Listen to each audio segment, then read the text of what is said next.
afternoon and welcome to Point Blank.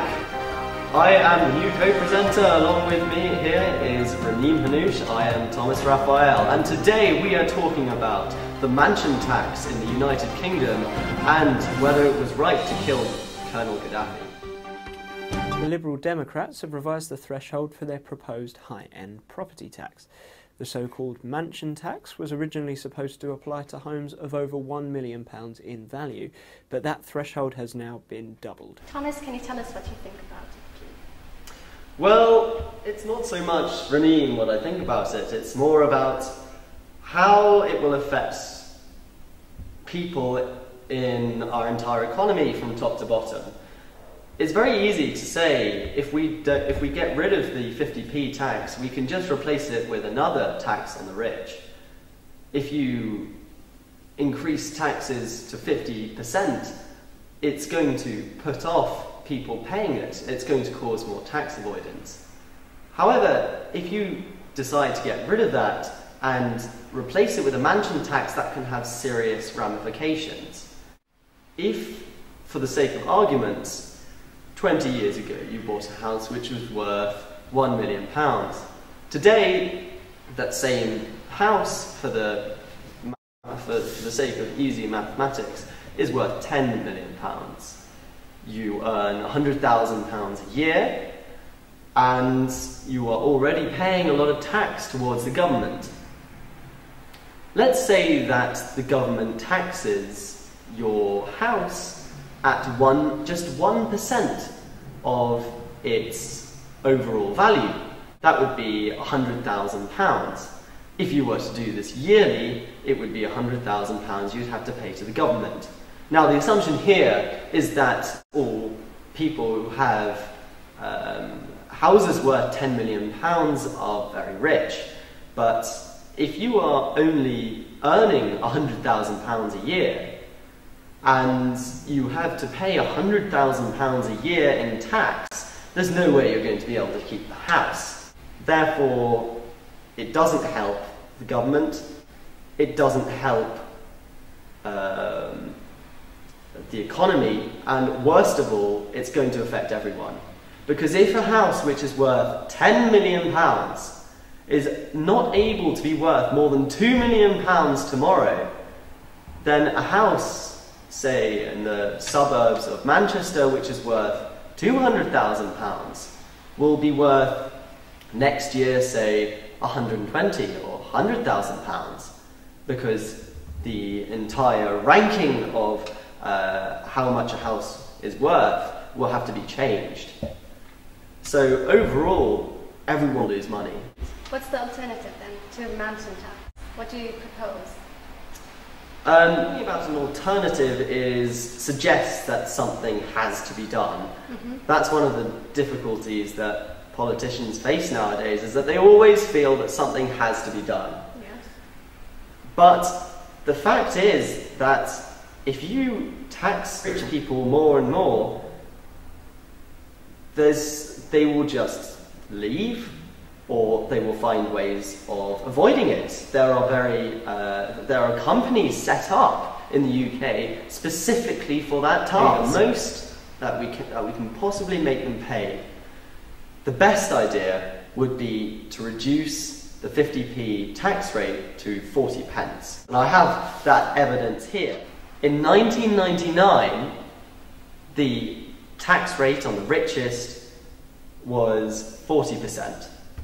And they paid 25% of all tax revenue in the United Kingdom. Everything the entire welfare state became richer when rich people started paying more. And they started paying more, oddly enough, and ironically, when the tax rate on them went down. And it helps the economy as well. It will help the economy, but will it decrease the disparity between the rich and the poor? It's a very difficult question regarding the gap between rich and poor. But increasing taxes on the rich will only cause difficulties for the rest of us. Thank you, Thomas. Welcome back to Point Blank, and we're here talking about the death of Colonel Gaddafi. It is the 20th of October 2011, and Colonel Gaddafi has died after 42 years of rule. He was 69 years old, and the rumour goes that he was shot by his own golden pistol. But was it right that he was killed? Or maybe he should have stood trial? This is what we are debating today. I'm continuing to show you, these are the live pictures that we're now seeing of those continuing celebrations in Sirte. And we have a picture to show you that we must warn you is gruesome.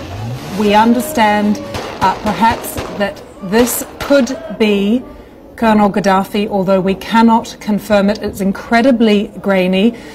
He does, I think you would say, bear a very strong resemblance to Colonel Gaddafi. Clearly there is blood. Ms. Alouche, tell me, what do you think about Colonel Gaddafi's death? Should he have been killed, or should he have been put on trial? Let me start with this interesting poll I found on Facebook this morning. Al Jazeera placed this poll asking the same question you are asking, Thomas, and 6 minutes later, the majority voted no.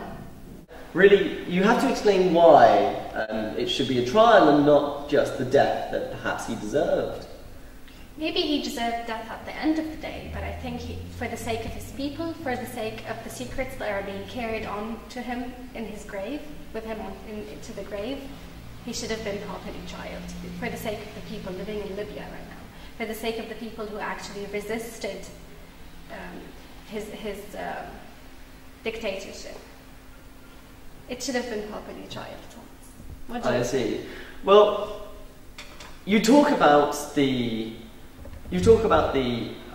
secrets that he took to his grave, Raneem, but in the end, those are all in the past, and everyone knows that when you have a nation which is renewing itself, you have to forget and to forgive past wrongs and move on with the future. You have to learn from previous mistakes, Thomas. Absolutely, but in the end, it is not a big problem if he has taken secrets to the grave.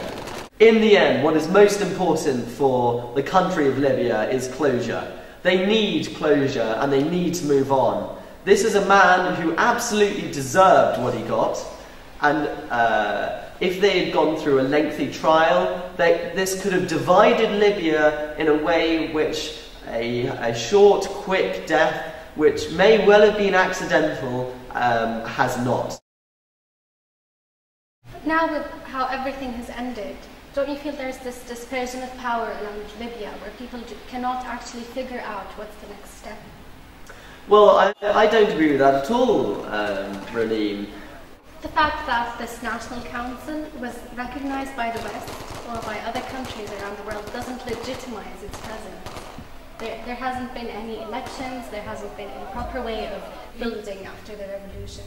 Well, obviously it's much more legitimate than it was when the international community recognises it. Now, obviously, you can't have immediate elections. You need an authority in the middle, and that is exactly what the National Transitional Council is. I think if they actually rely on the West for democratization, it's going to be the end of Libya. You think that democratization will be the end of Libya? No, the reliance on external countries, external support to rebuild Libya would mean the end of Libya. Remember how the case of Afghanistan went down. A lot of other parties and NGOs and countries were involved, which leaves the Afghanistan in the state today. There are still very, very varied opinions. There's this whole opposition on many things of how to rebuild, of who wants to rule, of how the Gaddafi killing went down. People actually wanted that trial. Well, I mean, it's far too early days to suggest that Libya is heading towards another civil war. People are more worried about surviving day to day in the previously war-torn country. To say that they will end up again in strife is very negative and is giving them no support whatsoever. Libya is fractured. Libya is like a sick man right now. Oh, absolutely. No problems with that. But it's a sick man who is absolutely healing. And the healing is the death of Colonel Gaddafi. That leads to the closure. With no trial. That leads to that stops future instability. And what's more, it will show other dictators what happens if they suppress their own people. Thomas, do you know how much Colonel Gaddafi is worth? Well, he's dead. Money-wise. What's he worth? Money-wise. Libya would be rebuilt and gold-plated, maybe, if actually Gaddafi's funds were retrieved and spent wisely in Libya. Oh, absolutely, and I bet But that's that's not what's going to going happen because there was no trial, Thomas. But why is the trial at all important in this case? Because this with is just money. no imposition of law, you cannot enforce decisions. You cannot implement. So you're saying that because Libya did not respect the law, it's going to lead to a government a corrupt government which merely takes from the people. I would really hope not, but history has shown us the opposite. It might be a corrupt democratic government, but in the end, a democratic government is better than an authoritarian one. Would you not agree, Miss Anoush? I would really hope so, and I wish the best for the Libyan people because they went through a lot. We can never deny that. But in my opinion, the absence of the trial was the first mistake in rebuilding. Okay. Don't you think he was a criminal against humanity? He was indeed a criminal against humanity. Don't you think he suppressed his people? He declined them from the mere needs of living? Yes, absolutely. And don't you think crimes like that should be prosecuted under the law? I believe that in general that should occur. But in the case of a man of this variety, he clearly would have caused a bigger problem. It wasn't just about him. It was about the future stability of the Libyan nation. Well, that is the end of this episode of Point Blank. Thank you very much for watching. I am Thomas Raphael. And I am Raneem and Keep posted for more controversial episodes. Next time on Point Blank, the worsened economic situation in the United Kingdom and the ramifications of Palestine's admission to the UNESCO.